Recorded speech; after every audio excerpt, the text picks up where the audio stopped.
Chapter 17 Tashi's Last Mountain Walk. I see Pixie as my last gift from Tashi.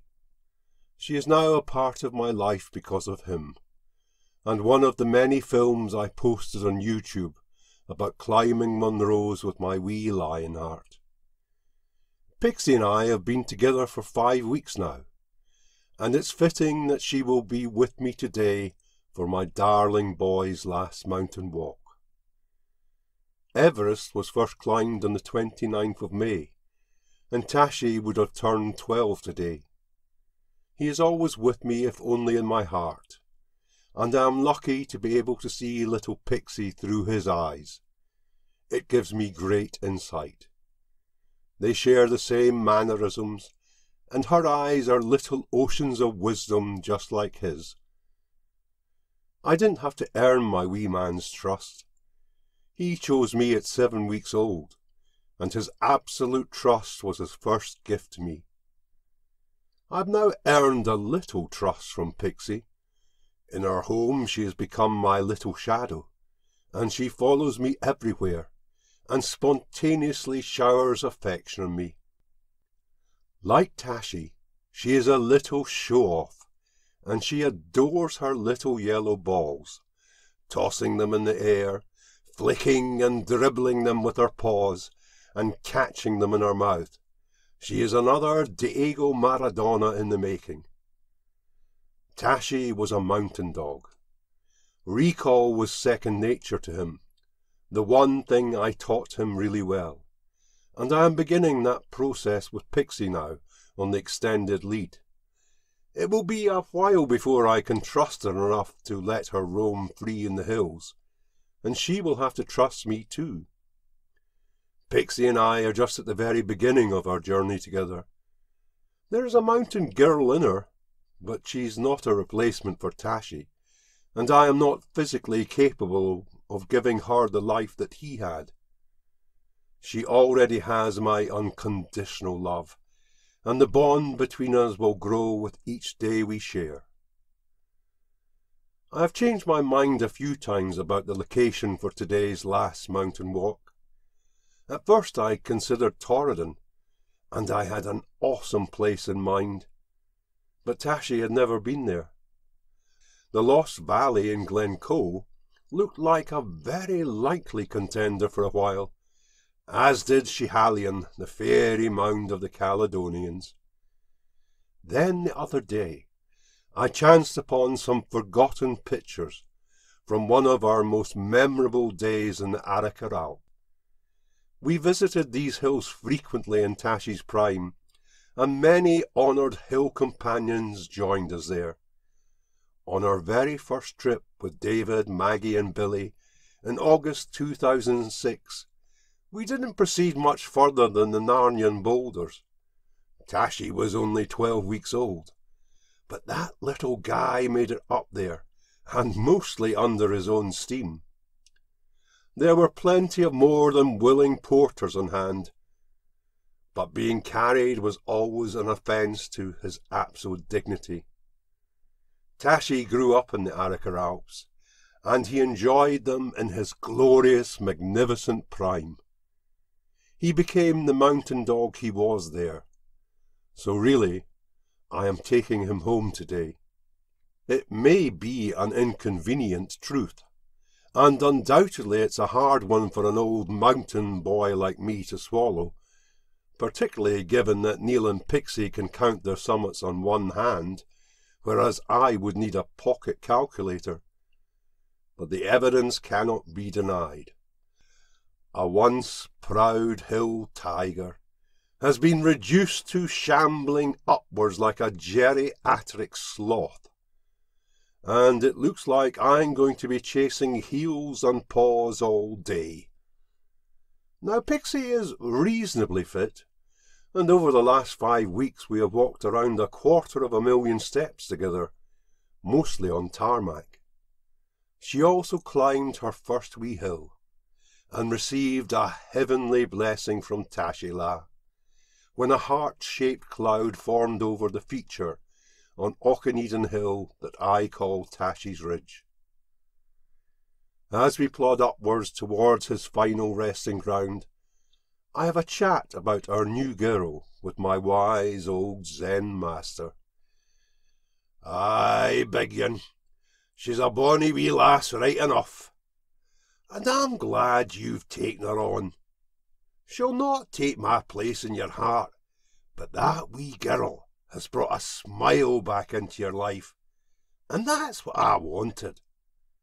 Remember, I'll be keeping an eye on you both, and I know you two can't share the hills the way we did in our prime, but you can love her unconditionally, just as you love me, and that is the purpose of being."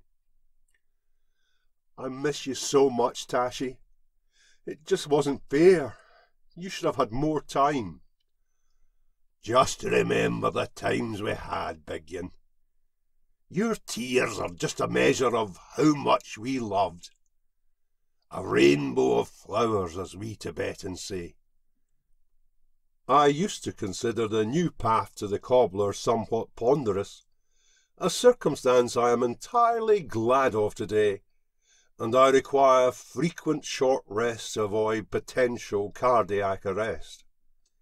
As our party of 2 brothers and 2 dogs plods its way upwards, I am sick at heart, but there is a melancholic joy too in watching little Pixie and my brother Neil share my love of these familiar old hills.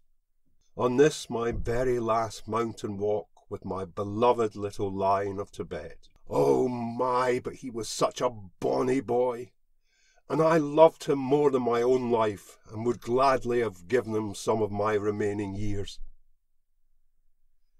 We had a beautiful day in the Arrochar Alps, and it was a happy one, as days in the hills with Tashi always were.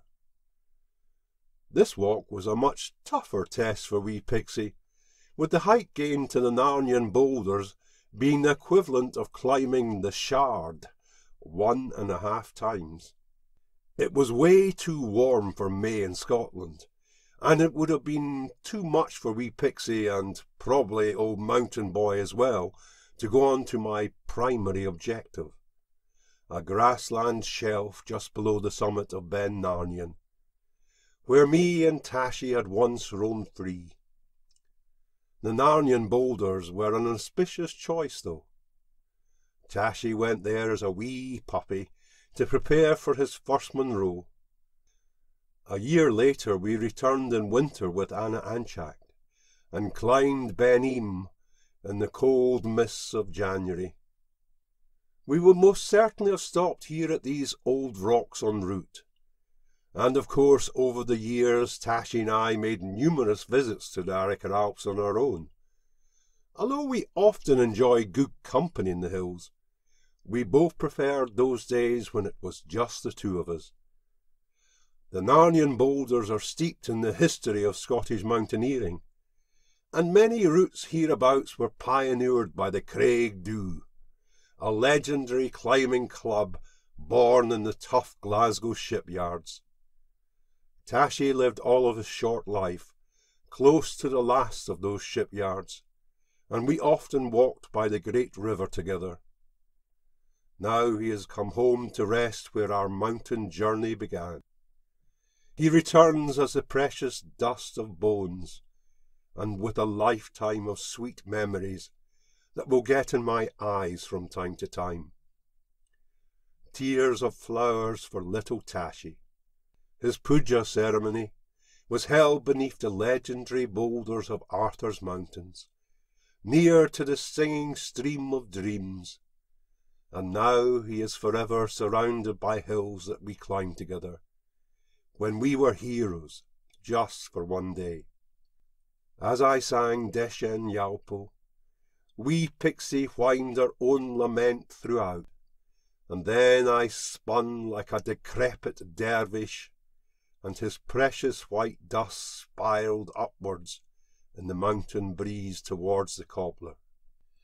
By the end of the day, Pixie had learned lots of new tricks, and she was one exhausted wee dog when we arrived back at the car park at Succoth. I was a fairly tired old dog, it has to be said, but to my dismay, Neil almost appeared fresh. Now, Pixie is what we boys call a babe magnet. Neil and I spent the day talking to at least a dozen young women, mostly younger or roughly the same age as his daughters. Pixie was the main attraction, though, not us. People still talked to complete strangers in the hills. Neil and I bemoaned the passing of a world we were born into, when you didn't have to be in the hills to pass time with strangers on the road. We chatted all the way up and down, and I even told two of the young women about the cobbler, Tashi, and the eye of Argyll. Tashi was correct. I was probably more careful about recording my own statistics than his, particularly in my more physically productive years, when completing the Munros was my main objective. However, my own list is by no way complete, as it does not record many repeat ascents of familiar hills close to home in Glasgow, and nor does it record my very first Munros. Apparently I climbed Ben Nevis with Mum and Dad as a child, but I have only the vaguest memory of this. I do remember our second and last family Munro. That was Cairngorm. We took the chairlift up to the Ptarmigan restaurant and walked up to the summit from there. The cloud was down, so we had no view, and Mum was terrified that Neil and I might walk off a precipice and plunge to our doom. In the end, giving up the Munros was easy. Tashi developed epilepsy, and I didn't want to leave him with Mum and Dad while old Two Legs went off to climb rougher and much tougher Munros on his own. I did this a couple of times, but I miss my wee Lionheart too much. We're a very special connection, and just being in the hills with him was more important, and as he grew older, those days became fewer, and so more precious. My dear old Mum passed from this life in July, and shortly before that I heard that another dear friend had died long before his time. Without the gift of the auspicious wisdom Pixie, I could not have endured. In August, Pixie and I walked the length of the magnificent sands at St. Cyrus National Nature Reserve. A new chapter had begun. Tashi means auspicious, Yeshi means wisdom, and my little loving mother is now known formally as Tashi Yeshi Pixie La.